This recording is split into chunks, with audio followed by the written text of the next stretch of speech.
Upon release, 7 was one of the most terrifying flanks added to Paladins. He had solid damage, burst potential, burst combos, displacement, and amazing mobility to boot. Nerf after nerf, and now the champion is a shell of his former self. To be clear, I'm not advocating for 7 to return to his release state. Far from that. But I believe, in an effort to reduce his dominance, the Balance team completely butchered 7 and lost their vision on the champion. They removed his most iconic aspect and never leaned into what makes him unique. I intend to change that. This is how I would rework 7. As per usual, I will list the stats first and then explain my reasonings afterwards. Keep in mind, numbers can always be changed, it's the principle that matters.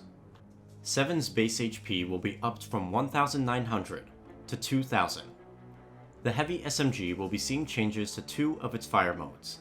First, Burst Mode. The damage per bullet in Burst Mode will be going down from 160 to 100. However, the damage falloff will be adjusted. The effective range is being upped from 100 units to 120 units, while the max range is being upped from 175 units to 200 units. Mag Dump is now an ability with a 12-second cooldown. The damage per 10 bullets is going down from 450 to 425, which means the total damage potential goes down from 1,800 to 1,700. The recoil is being reduced by 20%, the effective range is being upped from 15 to 25 units, and the max range is being upped from 50 to 75 units. After use, you are automatically swapped to auto-fire, and the skill is put on cooldown. The grappling hook will have its charges lowered from 2 to 1. The cooldown is being reduced from 12 seconds to 10 seconds. While latched to a wall, 7 will re-enter stealth after not taking or dealing damage for 1.5 seconds. Once again, the grappling hook can be used on a non-frontline enemy to pull them closer to 7. If the ability is used in this manner, the cooldown is increased by 3 seconds, making for a 13-second cooldown. Before we go over my decisions, I want to mention my grievances with 7's current base kit. In my opinion, the most unique aspects of 7 should be his multiple fire modes, as well as his old hook mechanic. Unfortunately, both of these were poorly balanced, and as a result, 7 in his final balance state has been relegated to a hypermobile flank who only uses burst fire. You'll see in this rework, I attempt to bring back forgotten aspects of 7, while also attempting to balance them in a way so that they're not oppressive to fight against. Let's start with the buff to base HP. Losing 1 charge of grapple is a massive hit to mobility. This HP buff is to compensate. Even on live with his hypermobility, 7 blows up the second he faces enemy fire. I don't think 100 HP will make or break the character, and felt this was a fair buff in the lieu of decreased mobility and poke damage. Next, the weapon. Like Octavia, my biggest issue with 7 is the lack of variety amongst his fire modes. Mag Dump is horrible, so it's never used. Auto-fire is mediocre in comparison to Burst Mode, so it's never used, which results in Burst Mode being the sole firing mode regardless of playstyle. I don't like that one bit. When I first saw 7, I imagined Mag Dump being used for close range, Auto being used in mid-range, and Burst Mode for long range. My changes aim to make that a reality. Let's start with Burst Mode. My main goal was to reduce its effectiveness up close, but keep its long-range poke intact. Originally, I implemented reverse damage falloff, but I felt that needlessly complicated things, so instead, I opted for what is a very harsh damage nerf. The damage going from 160 to 100 means that a full burst will go down from 960 damage every 0.65 seconds to 600 damage every 0.65 seconds. In terms of damage per second, that's 1,477 DPS, going down to 923. To somewhat maintain damage at a distance, I upped the effective range of the weapon from 100 units to 120 units, and I adjusted the max range from 175 units to 200 units. These changes are the harshest in this rework, but it's intentional. Like I said, I want 7 players to be encouraged to swap fire modes as opposed to holding on to one for the entire match. This change to Burst Mode solidifies it as the long-range poke tool. Use this to whittle your opponent down before getting close. Once you're close though, you're going to want to use auto-fire. or the new Mag Dump. So, Mag Dump, dubbed overpowered on release due to higher damage, nerfed twice, never used again. I could see the reason as to why it never got buffed though. Being able to spam 1800 damage bursts due to deft hands is pretty problematic. The biggest change for the fire mode in this concept is that it's now an ability. Once you fire a Mag Dump, it is placed on a 12-second cooldown. While using Trigger Discipline during the cooldown, you will cycle past Mag Dump. I believe this fire mode can never be balanced properly without a drastic change. If you opt to keep it as a spammy fire mode with no cooldown, then you can never truly buff it, since even the smallest quality of life buff can push this over the edge. Making the fire mode a cooldown finally allows for it to receive some much needed quality of life improvements. Buffs, like increasing the effective range. 15 units is laughable, that is less than Term's Axe. 25 units is still very short, but of course this is a big burst of damage at once. We want to maintain some risk here. The max range going to 75 units, again, gives this attack a little more leeway. Granted, at 75 units, the damage falloff is very harsh. The recoil reduction of 20% is another quality of life change, as the base recoil is pretty jarring. Again, I didn't want to remove the weaknesses of this ability altogether. The last change is a reduction of the damage per 10 shots. Now at 425, a full damage burst will deal 1700 damage, down from 1800. So no longer can you one-shot Eevee. In all seriousness, this small damage nerf is to account for the fact that in theory, Mag Dump should be much more reliable, and thus that full 1700 damage will be easier to confirm. The long 12-second cooldown is to reinforce this as well. Swinging in next is the rework / semi-revert to the grappling hook. The most notable change is the return of the pull aspect on non-frontline enemies. I know, this was pretty hated, but it was also a very unique ability, at the time, exclusive to 7. Frankly, it's what I, and I assume others first think about when you think of the champion. So, that's why I wanted to bring it back. Now listen, I am fully aware of how overpowered this was on release. That's why the charges of the ability are being lowered from 2 to 1. Frankly, I never understood why Release 7 had 2 charges on hook, with all the power it offered. To compensate for the loss in mobility, I opted to reduce the cooldown from 12 to 10 seconds. However, I didn't want hooking enemies to be spammed with Chronos, hence for the 3-second cooldown increase when hooking enemies. On top of the longer cooldown when going for a hook, the single charge of the ability will force 7 players to fully commit to a hook combo, since they won't have a second charge to escape the situation if it goes south. The loss of 1 charge of the ability is also the reason as to why I added the ability to re-enter stealth after not taking or dealing damage for 1.5 seconds. I feel the aspect of latching onto a wall isn't utilized much in 7's playstyle, and wanted to emphasize on that a little bit. This specific buff for the stealth will become a little more pronounced once we discuss some of 7's new cards. Speaking of cards, we have several card changes in this concept. First is Latch and Fire. The old card reduced the cooldown of Grappling Hook after using Explosive Dodge. The new card generates 10 scaling shield for 2 seconds, each time an enemy is hit by Explosive Dodge. The Knight. The old card reduced the cooldown of Explosive Dodge when using Grappling Hook. The new card allows you to remain in stealth for 1 second scaling after detaching from a wall. Rapid Response. The old card decreased the recoil of Mag Dump. The new card allows hits with Mag Dump to reduce the cooldown of Grappling Hook by 0.25 seconds scaling. Red Room. The old card boosted your move speed while in auto fire. The new card increases the duration of the wall cling from hook by 2 seconds scaling. The Fear. The old card reduced all your cooldowns by 1 second after getting a kill in burst mode. The new card reduces the cooldown of Explosive Dodge by 0.2 seconds scaling for every headshot or every 15 body shots that 7 lands. Tick Tock. The old card reset the cooldown of Hook after falling below a scaling HP threshold on a 25-second internal cooldown. The new card resets the cooldown of Hook after falling below 40% health on a 30-second timer, which gets reduced by 2 seconds for each level invested in the card. Unknown Caller. The old card increased your reload speed. The new card generates 1% scaling ultimate charge after eliminating an enemy while latched to a wall. This is 7's new lineup of cards. Feel free to pause if needed. You can probably see my two main goals when creating these new cards, which are to shift the power of 7's cooldown reduction cards, and also to add a new playstyle variety surrounding the ability to latch onto walls with Grappling Hook. Let me discuss each card in depth. First up, Latch and Fire. I, and many others, detest how 7's current cooldown reduction cards function. With this card and the Knight card, you are constantly lowering the cooldowns of one of your movement skills by simply using the other. In the case of Release 7, you would reduce the cooldown of your Hook Bomb combo just by performing the Hook Bomb combo.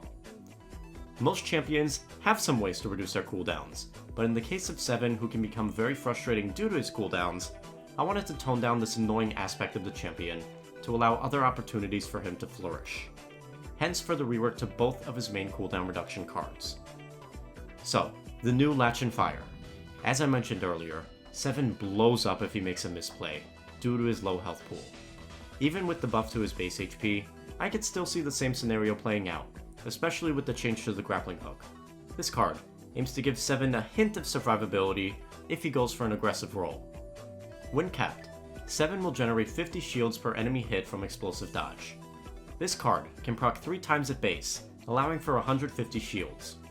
I ended up playing with the numbers a bit on this card, because in a bubble against a single target, 150 shields isn't that impressive for a 5-pointer. Against groups though, and with the spring-loaded talent, this card has the potential to be overpowered. That's the reason behind the lower than average 2-second uptime. This card is more so meant to give 7 a chance to escape scary scenarios alive, rather than brawling it out with tons of bonus HP. The Knight is 7's other staple cooldown reduction card, which is also getting the boot. The new card is one I'm frankly surprised never made it into the game. This card would transform the Grappling Hook into a more traditional stealth ability, akin to Sky's Hidden. Of course, to achieve this method of stealth, you still have to activate it by latching onto the wall. This card would allow for more tactical repositions after the use of Grappling Hook. Since a portion of Rapid Response is going to base kit, it seemed fitting to rework this card. This is actually one of 7's new cooldown reduction cards. I wanted to keep some cooldown reduction cards in 7's arsenal, and figured since Mag Dump is on a fairly lengthy 12-second cooldown, that it would be a good recipient of one. Mag Dump technically hits 4 times from full ammo, so when capped at a 1.25 second reduction, 7 will reduce the cooldown of Hook by 5 seconds if he hits all 4 shots of Mag Dump. Keep in mind, this cooldown reduction can only happen once every 12 seconds at base, which retains moments of downtime between hooks. Despite being one of my favorite cards for the champion, Red Room reinforces my gripe with pushing 7 towards holding just one fire mode all game. The new Red Room is what I intend to be a filler card for 7. I don't foresee players wanting to hug a wall for the whole game, but I figured a scaling time limit of 1 second would feel too weak. At 2 seconds per level, the card can be used as filler, or when capped out, you could hug that wall for 15 seconds. I think this card comboed with some of 7's already existing cards can encourage a fun wall cling playstyle. Again, with the Fear. This card heavily encourages you to stay in burst mode for the entire game. The card's strength is bolstered even further, due to burst mode currently being 7's best fire mode. I wanted to maintain a sense of the old card, while also adding something with a bit more player control. The new card reduces the cooldown of explosive dodge upon hitting a headshot, or 15 body shots. Skilled 7 players will be able to constantly stay ahead on their explosive dodge's cooldown, provided they can aim. I was worried the card would see little use if it exclusively procced on headshots, hence for the secondary condition of hitting 15 body shots. Of course, in this method, the cooldown reductions will be much slower. But it is a secondary benefit of the card to promote use. Between this card and the reworked Rapid Response, 7 players will still have access to cooldown reductions on their movement skills, but they will require more effort to attain them. Next is a slight shift to Tick-Tock. I've been in favor of some of the last changes to health threshold cards, where instead of scaling the HP threshold, that becomes fixed, and you scale the internal cooldown instead. Here are some notable examples. I think all health threshold cards should function like that, and that's what this new version of Tick-Tock sets to accomplish. Making it a strong filler actually allows it to see some use, and you can further level it out if you want that reset more often. Last card change is to Unknown Caller. Reload speed cards aren't that great in my opinion, and with the rework to Mag Dump, this card isn't really necessary in my eyes. This new card once again attempts to enforce a new wall latching playstyle for 7 players, this time by granting bonus ultimate charge. In general, I actually like the other half of 7's loadout cards. They just aren't seen much, due to the prevalence of his strong cooldown reset options. These card reworks intend to shake up the hierarchy amongst 7's already existing cards, while also creating a new substyle of play through his wall cling. Lastly, let's discuss 7's talents, all of which are being changed. First, Tribunal upgrades. The old talent imbued elemental effects into each of 7's fire modes. The new talent is as follows. Hits in Autofire generate 1 healing stack, each healing for 10. Hits in Mag Dump generate up to 4 speed stacks. Each stack grants 10% move speed for 4 seconds. Hitting a full round in Burst mode generates a defense stack. Each stack grants 0.5% damage reduction for 3 seconds. Stacks are consumed upon swapping fire modes. Next is Overcharged. The old talent was the Face Laser. The new talent allows Grappling Hook to now pull in frontline enemies. After hitting an enemy with Hook, gain bonus health equal to 10% of the target's max HP for 5 seconds. The last is a tweak to Spring Loaded. On top of the double bombs, the new version halves the cooldown of explosive dodge if it's used while airborne. Additionally, using the ability while airborne grants 7 a second jump. Let's put a pin in this concept by discussing 7's new talents. The current Tribunal upgrades is a talent that sounds really cool on paper, but in practice, feels pretty lackluster. The bonus fire damage in Mag Dump is negligible, the slow from Autofire doesn't see much use due to Burst mode being the preferred fire mode, and Burst mode just gets more damage with this talent. The new Tribunal upgrades reinforces a goal with this rework concept, which is to constantly be swapping fire modes. Just to reiterate, these effect stacks are only consumed upon swapping modes, so with the exception of Mag Dump, you can hold them for as long as you need. Burst mode stacks grant you DR, which allow for safer Mag Dumps upon swapping. Mag Dump generates speed stacks, which allows 7 a better chance of escape after using the ability, and Autofire builds up healing for 7 to use upon swapping back to Burst for self-sustain. I did go light stats-wise on the healing and DR. That's because I wanted to avoid immense sustain on 7. With a full magazine, that being the 40 bullets, 7 will gain 6.5% DR for 3 seconds upon swapping from Burst, while he will heal for 400 HP upon swapping from Auto. Of course, these numbers can be pushed higher, but 7 players will have to commit to reloading in their current fire mode to further collect stacks. This talent will be for the jack-of-all-trades 7 players who wish to stay ahead in every scenario. The next talent is Overcharged. I seriously question the decision to bring back the Face Laser. It sucked then, and it still sucks now. I actually really liked the final stage of the first Overcharged rework, which brought back the Hook aspect to 7's kit. Since that's base kit in this concept, I wanted to make a new talent surrounding Hook. And since we only have 1 charge of the ability now, I figured I could get creative with this new Overcharged. So, this new one allows 7 to pull in any champion in the game. Originally, that was it, but the thought of pulling a big bad tank to your measly 2000 health pool seemed troublesome. That's the reason as to why I decided on the bonus HP based on the target's max health for 5 seconds. In essence, you can consider this talent as a variant of Buck's Bulk Up. In most cases, upon hooking standard HP champs, 7 will gain 220 HP for 5 seconds. Against the average frontline, it will be around 400 HP. In the most extreme example, which would be using Hook on an ulting Leviathan Makoa with capped veteran, thus having 12,390 HP, the bonus HP 7 would gain would be a whopping 1,239. Although, such a situation will be rare. This talent will be for the 7 players who want to maximize on the return of Hook by creating safer assassinations and setups for their team. The last talent change is surprisingly a buff for Spring Loaded. I know, blasphemy. Despite being overpowered on release, the talent cemented itself as 7's bonus mobility option, due to the original effect of a cooldown reduction on dodge. With the loss of 1 Hook, 7's mobility will be taking a hefty hit in this concept. I wanted to return a sense of that through this talent. So on top of the current effect of double bombs, there's two new effects. The main new effect is the 50% cooldown refund on explosive dodge if it's used in the air. And just to verify, what I consider airborne is using the ability but not dropping the bombs. 7s with this talent can embrace a new variant of a hyper-mobile playstyle. If they use hook for some height, then dodge, they will only have a 3.5 second cooldown on their next dodge, which will most likely allow for a safe disengagement. I wanted the cooldown reduction to only apply if airborne to avoid the dreaded days of the past where 7s would spam double bombs and win fights solely off the AoE. Also as a fun one, I added a double jump when dodge is activated in this manner, allowing for more mix-ups. Realistically, that stat was just slapped on because it sounded fun. This talent will be for those who wish to push 7's mobility to the max. Alrighty, that's what I would do if I had the chance to rework 7. What do you all think? Overpowered, underpowered, fun, boring? Let me know down below. I hope you enjoyed the video. Make sure to clap that like button and laser down that sub button. Snatching the bell is also a great way to stay in the loop. As always, I'm YellowNinja, and peace.